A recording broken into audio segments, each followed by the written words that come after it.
What happened to the war on wokeness? It used to be all Fox News wanted to talk about. Wokeness is a virus. It's infectious. It destroys your brain. We are seeing a woke ideology spread like a disease. The wokeness, this is all we should be talking about.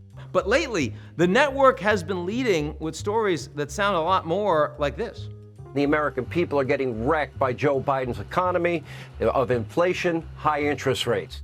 A year ago, the culture wars were such a potent issue, 3 GOP primary candidates made anti-woke their personal brand.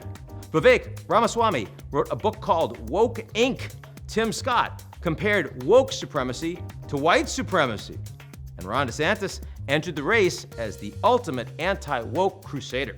We will never, ever surrender to the woke mob. Our state is where woke goes to die. But Scott dropped out in November. Ramaswamy didn't make the final GOP debate, and DeSantis' poll numbers have fallen almost 20 points in the last few months. Does this mean conservative voters no longer care about fighting the so-called woke mob? Are the culture wars finally abating? Not exactly. I don't like the term woke because I hear woke. It's like just a term that half the people can't even define it. They don't know what it is. Anti-woke DeSantis was really popular with GOP voters before entering the race, so Trump had every reason to dismiss the term itself as confusing and vague, which kind of worked. And major Supreme Court rulings striking down affirmative action and abortion but protecting gun ownership and religious rights have signaled to voters that the war against major progressive policies has largely been won. And that's borne out by polling data. The issues motivating Republican voters in 2024? The economy, immigration, and government spending, not transgender athletes or critical race theory. If you look at international politics, there's a similar pattern playing out. Argentina's new libertarian firebrand president Javier Milei won his race not by vilifying liberal values, though he's happy to do that on the side, but riding a wave of populist anger over a desperately mismanaged and collapsing economy.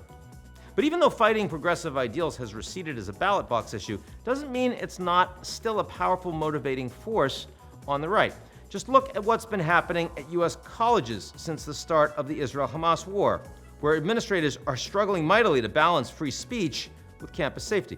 At a December congressional hearing, 3 presidents of elite universities were asked if calling for genocide of Jewish people violated conduct rules. It can be, depending on the context. I've heard chants, which can be anti-Semitic depending on the context. It is a context-dependent decision, Congresswoman.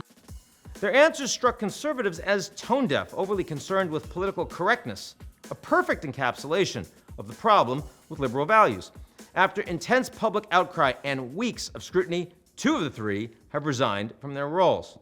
So just because the woke wars aren't leading Fox's nightly coverage doesn't mean the position from the right or even from candidates perceived as more moderate like Nikki Haley has changed.